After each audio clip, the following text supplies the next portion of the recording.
The following is distributed by the Berean Call. Chapter 14. Khorobrov's Bullets.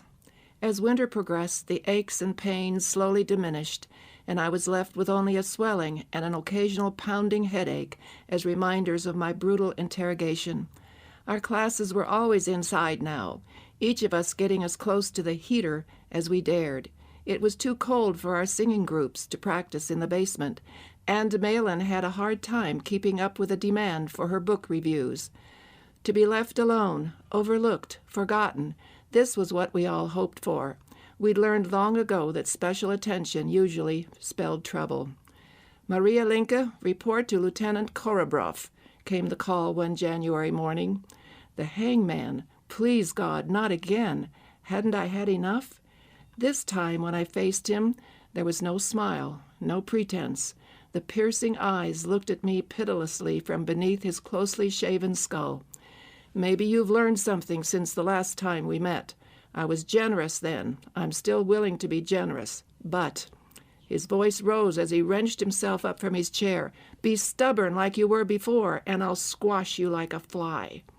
Khorobrov stamped on the floor, pounding with both feet as if he were destroying an insect. I didn't need to be reminded of what those boots could do, and I'd heard of even more terrible things than what I'd experienced taking place in this room. He was looking at me now with a question in his cruel, narrow eyes, and I must answer. I'd heard all the arguments so many times, the need for a worldwide economic system, the necessity of reconstructing social life, the elimination of class and social distinction. It sounded good, and I'd had no arguments except one.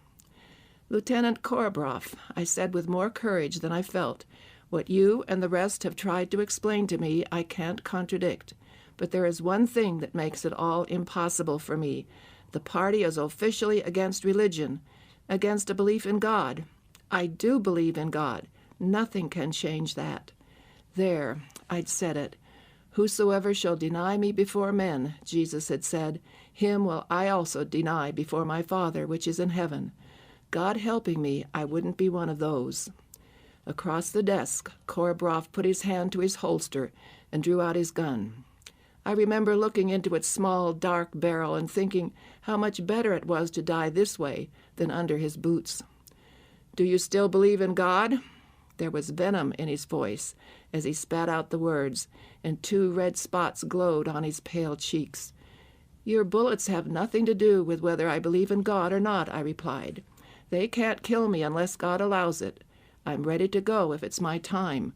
What you do, you will have to answer for."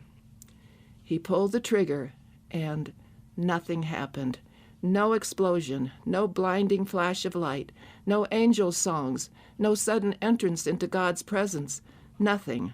Just an angry, bald-headed little man looking foolish as he fussed and fumed over a gun that wouldn't go off. After he'd checked everything over, he pointed it at me again and pulled the trigger. Again nothing. This time he threw the gun with a skidding clatter across the floor and yelled, "Get out! I don't want to see you anymore." Only too gladly I left. The incident must have had a profound effect on Khorobrov, and he actually became somewhat of an unintentional missionary, for he apparently told the story in the officers' quarters, as I, of course, did in the women's barracks. The reactions were quite different. My friends tried to persuade me that he'd probably faked the whole thing just to scare me. The Russian officers, on the other hand, must have believed otherwise, for more than one questioned me about the incident, and I was able to again declare my faith. When one day the hangman came through our gate with 2 other officers, and seeing me yelled, "There's the Holy Maria! Even my gun can't kill her!" my fellow inmates believed me. It'd be hard to know how much of the cruelty we experienced was due to sheer boredom. Shouting orders and even just having to look at such miserable wretches as we were couldn't have been interesting for those men who guarded us. No doubt they were dreaming of homelands, too, longing for loved ones, wanting a bit of fun. One day a most astonishing order came to our barracks. The younger women and girls were to come to an empty building and instruct the Russian soldiers in dancing. When I translated the order to our women, there was an angry uproar. The very idea, dancing with a Russian soldier. Never. I'd die first. Let them dance with each other. Among all our women, there wasn't one who would comply with the order. As usual, I was held responsible, and into the dungeon I went, there to sit for several days. On my return, the women had all capitulated, as had been expected, for they wouldn't let me take the consequences for their reaction. It was an unwilling and indignant group of 35 women I conducted the next Sunday to the designated barracks. A dance band awaited us, similarly recruited from among the male inmates. To make matters worse, next to the entertainment barracks was the men's hospital. The fear that a brother, husband, or sweetheart might at that moment be dying on its miserable floor lent heavy hearts and feet to the women as they danced, but the drunken soldiers neither cared nor noticed and whirled their partners about with happy abandon. The vodka flowed, the feet flew, the soldiers laughed. I was standing against the wall watching, glad I didn't have to do more than that. Sergeant Rubin staggered up to me. He just had to tell me a joke he'd heard. Hiccuping, trying to whisper, suppressing his giggles, he babbled away. "You see, Maria," he began, "the fellows in the Kremlin were looking for a gimmick to promote the country. International publicity, you know. They didn't have much money to spend, and it had to work fast and get the attention of the world. People suggested all kinds of things, but they didn't meet all the requirements. Finally, a Jew said he had the perfect idea, but he wouldn't tell it to them until they let him leave the country. He promised his idea was foolproof, so they let him out. On the other side of the border, he yelled back, 'Shoot Stalin, it's cheap, it's quick, and you'll have the attention of the whole world.'" Rubin looked hopefully at me with his laugh-crinkled, bloodshot eyes. "Do you get it?" he asked. "Shoot Stalin. It's cheap. It's quick." Gently I pushed him back onto the dance floor. It could have meant a noose if he'd been overheard. There was one activity in the entertainment barracks that no one objected to, and that was the Kulturgruppe. That formed there under the orders of the camp administration. Culture at Buchenwald seemed too ludicrous to be true, but orders were orders. We could only imagine that somehow this signaled yet another preparation for freedom, and up went our hopes again. A male inmate, vaguely familiar, greeted me and my entourage when we arrived, asking if any of us had had experience in the entertainment business. One had been a lyric soprano. That was it for talent. "We'll get something together, don't worry," he said cheerfully. Then turning to me, he said, "Do you recognize me? You should. You saved my life at Landsberg." A knotted shirt, a man hanging from the stairway, a broom of twigs, a half-swept stairway. It all came back in a rush. Joyfully we greeted each other. It was Rudolf Scheel.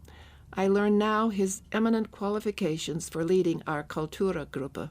He'd been director of the well-known Nollendorf Theater in Berlin. Well known to others, that is, certainly not to me, though I'd heard of it. "It wouldn't have been quite the place for missionary Zeitner's daughter," I said, laughing. "That stage with 1,000 naked legs I used to hear about." "Well, not quite so many," he answered, "but it wasn't always Shakespeare, I'll admit. Here we must have something serious and 100% acceptable, or they won't let us continue. Now, let's get organized." The first production was Goethe's Faust. It was an old classical play and surely couldn't antagonize anyone. Of course, nobody remembered all of Faust, so we improvised. Everyone had favorite passages, and Rudolf Scheel would piece them together, filling in from imagination where something was missing. As with any dramatic production, emotions rose daily as rehearsals progressed. At last, the great day came when the stage curtain was drawn aside for the favored inmates who were allowed in for our initial performance. It was an unqualified success. During rehearsals, I had many chances to visit with Rudolf. He told me about his son, who would then have been 5 years of age. He spoke confidently of his coming freedom and how his thinking on child training had changed since being in captivity. There was so much he wanted to teach this young son of his to prepare him for life. Though I got no commitment to an interest in things spiritual, he was a deeply sensitive man and left me with a beautiful memento of both his esteem and his art. From the guards he had asked for the unprinted strips of paper at the top of the newspapers they'd sometimes bring with them as they sat and watched rehearsals. On these scraps of paper he wrote a beautiful narrative describing the visit I would one day make to the Insel Hotel on Lake Constance to see his son. But he must have had a premonition of things to come, for it was I and not he whom he pictured in that lovely place. He described it all so minutely and so lovingly. Solemnly I promised that should I ever be released, I would go there and bring news of him to his family. Rudolf Schiele did die at Buchenwald, as he must have known he would. There had been several more productions. Then an order came, which he refused to carry out. There were to be no spoken parts in future plays. All was to be in pantomime. Whether the officers were afraid we'd inject some malicious slander against either prison or government, I don't know. The order stood, no spoken parts. For a professional director to have his craft tampered with was unthinkable, and like a professional, Rudolf objected. No dialogue, no play. And so it was that he too was summoned by the hangman. When he was carried out, he was a broken man. The threat that had been made to me before the gun had failed was carried out on Rudolf, and in full measure. For 5 long months he lay dying in gruesome pain, both kidneys torn under Khorobrov's cruel boots. All during those Buchenwald years I cherished the fragile pieces of paper on which he'd written his last production, though the pilgrimage of which they reminded me was to remain unfulfilled for many years to come. Another beautiful tribute came my way, which proves that one can always find means to show love and appreciation if one really wants to. It was time for evening soup. The big 50-liter cans were always dropped off at our barracks gate, where the Russian guard called out for our own women to receive them. Usually I was present in case there was a question, as the morning's roll call count, for which I was responsible, determined the amount of food for the day. Tonight Hilda was in charge at the gate instead of me. When I received an urgent summons to meet her there, I hurried to see what was the matter. "There's one container too many, Maria. What do I do?" "Do?" broke in a dozen voices at once. "Take it, quick, before they come back for it." Perplexed, I looked at the men who had delivered it. The look on their faces seemed to indicate some as yet unrevealed mystery, and the rather urgent necessity of not saying too much. The guard nodded his head and turned his back. We needed no further orders and lugged the kettles inside. That one of the containers was seemingly empty only deepened the mystery. When we got upstairs, Hilda gingerly drew off the lid. Inside lay a profusion of flowers, small, wild field flowers in a gorgeous variety of colors. "Here, this seems to be for you, Maria," said Hilda, handing me the little wooden plaque resting lightly on top.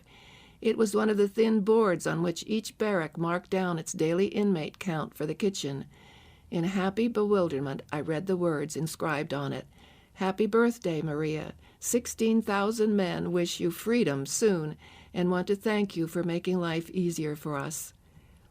By conjecture, and from what I heard at the next general roll call, I learned that the agricultural laborers had brought flowers back from the fields that day, concealed in their mouths, and that by a happy collusion with someone in the kitchen, they had managed to get them into a soup container. So many things could have gone wrong, from field to kitchen to soup can, and finally to our gate, but it hadn't, and we women feasted our eyes on this unexpected beauty more than we ever had admired a professional floral arrangement in the days of our freedom. Even the soup seemed somehow thicker and tastier that night. Of course, being inventive wasn't restricted to the men, and among us 500 women there was many a frustrated homemaker who never ceased looking for ways to utilize her domestic skills. As for culinary arts, our bread supply didn't seem to offer much scope for innovation, but in time we came up with something different. Our ration was often erratic, on rare occasions going up to a pound of bread a day. Now that is a lot for one woman to eat. So from these loaves, we'd save a portion to dry in the sun for a leaner time. Or we'd make cakes, if one can imagine such a thing. Sometimes for Sunday breakfast, or when we wanted to be a little festive, We'd mix the dried hunks with enough warm water to knead them back into a doughy pulp. This was pressed down into our soup bowls and set out to dry again in the sun to just the right consistency. Turned out again, they were nicely rounded cakes. Nothing was changed but the shape, and perhaps the texture was even a little less palatable than before. When the bread decreased drastically again, we lit upon the idea of soaking the small pieces in our generous portion of morning hot water. We received 2 quarts of the hot liquid every day, though it was sometimes difficult to tell the difference between it and the so-called soup.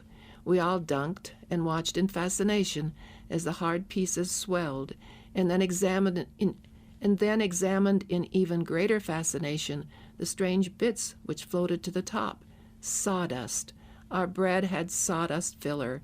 After that we ate it as it was. Sometimes during those years being inventive was the difference between life and death. When Conrad went home in 1948, it meant a stick where his sturdy leg had once been. He'd awakened us all one night the year before with the most unearthly shrieks. With 6 fellow inmates holding him down, one of our inmate doctors had removed his gangrenous leg with a plain saw. Without surgical aids or anesthetic, the job was done with all the skill and finesse that our surgeon had at his command. And what did he put over the raw stump when the leg had been severed? Tree wax. It was all he had at his disposal, but it worked. There had been other camp operations, always at our own doctor's initiative and responsibility, for the administration took no notice of our medical needs. Anyone too sick to go on roll call was sent to the medical barracks. It would be a misnomer to call it a hospital, for there was no care whatsoever there. Of help there was plenty, but it consisted only of feeding and comforting the patients, never of treatment. Naturally, it was not a place where one went willingly, and when one day the backache I'd been having for a long time turned into such a gruesome pain that I collapsed at roll call, I heard with the greatest dread the order to have me carried there. Frau Linke, you have a growth on the uterus. That is quite clear. What is also clear is that you must have an operation. The words I had most dreaded to hear had been said. Our beloved Dr. von Wolf, professor of gynecology, looked at me with sympathetic concern. Conrad's cries were too fresh in all our minds for him not to know what I was thinking. Maybe I'll feel better and someday I can have it taken care of, I said hopefully. No chance. You'd bleed to death before then. I'll operate tomorrow. At the moment, a death sentence would have been more welcome. Without the medical commandant's permission, no surgery could be performed, so I waited while word was sent.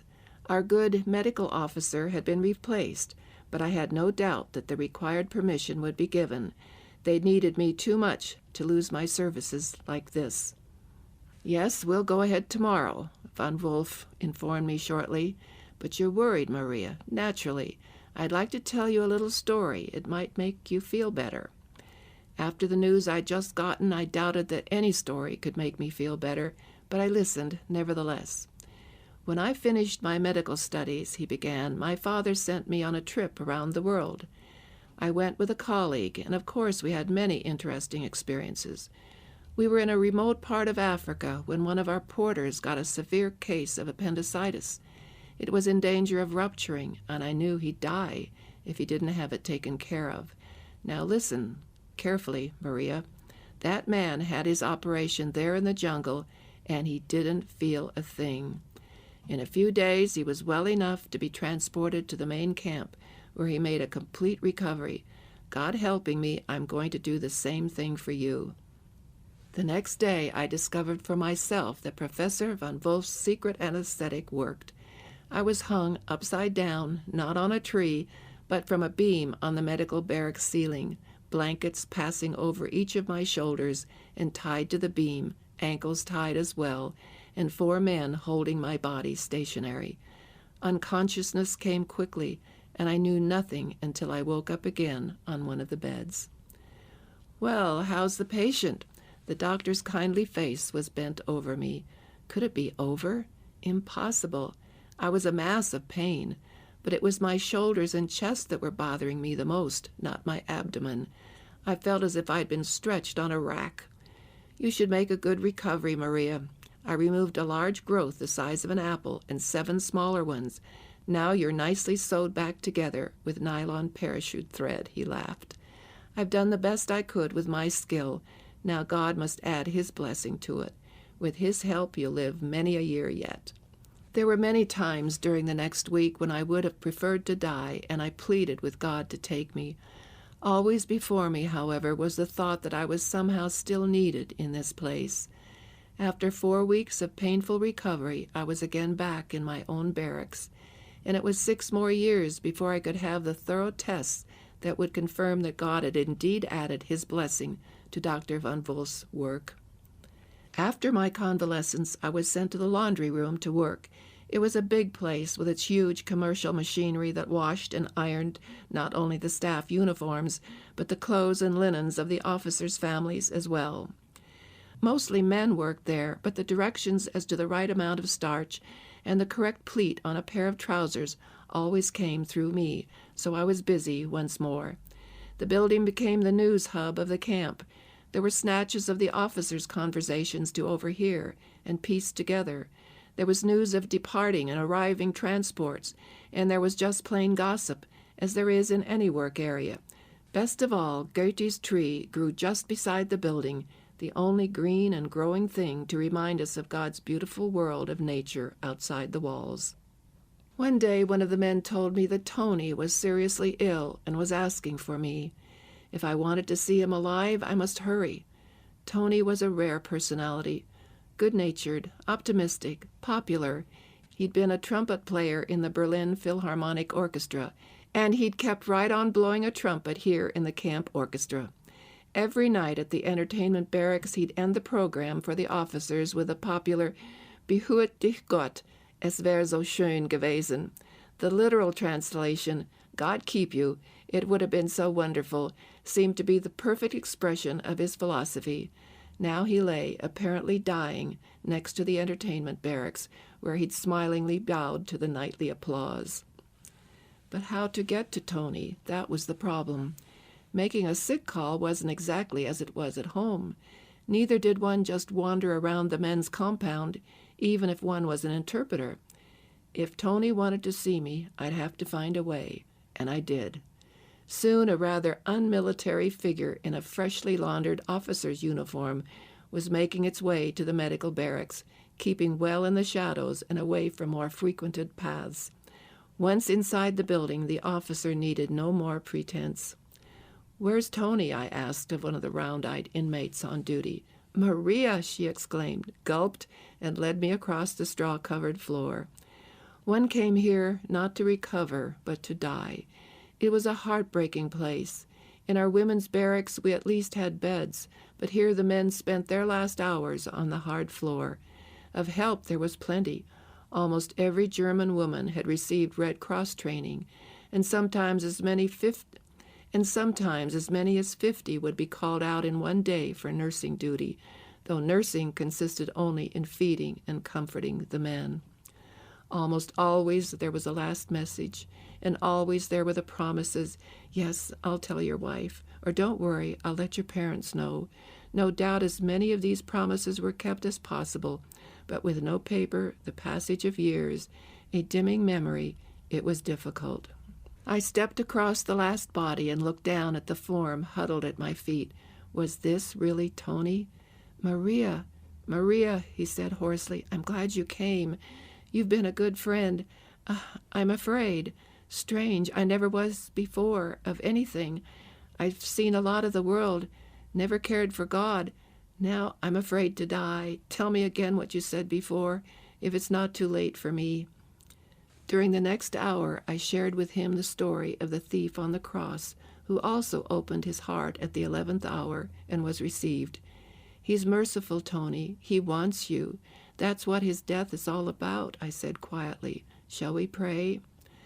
Tony's hands plucked restlessly at the blanket as his lips formed the word, "Yes." I knew the end was near, and I bent low to hear him as he began to repeat the Lord's Prayer. Around the room, one after another joined in, until there was a full chorus of voices to carry it to its triumphant end. "Thine is the kingdom, and the power, and the glory. Amen. It was a statement of faith from 80 men reaching out to a God they'd perhaps neglected in life, but now desperately wanted in death. Tony seemed to be gone, but once more his lips opened, and strong and clear came the words, "Thy kingdom come." Then his eyes closed for the last time. Tony's life had been cut short, unfinished as far as fulfilling his young dreams went, but it was there on that wretched bare floor that he had met one whose life had also been cut off for his sake. He was taken from prison and from judgment. He was cut off out of the land of the living, spoke Isaiah the prophet. Tony would hardly have asked my help when things were going well, but the presence of death had changed all that. I'd seen so many die already, and had seen the difference Christ made in their last moments. Often I'd felt saddened at the wasted lives and missed joys that accompanied that delayed decision, but at least for Tony it hadn't been too late after all, and perhaps because of him it wouldn't be too late for the others. In what strange places life is to be found, and even joy. I couldn't suppress a thankful smile as I hurried back to the laundry room to get into my own clothes once more.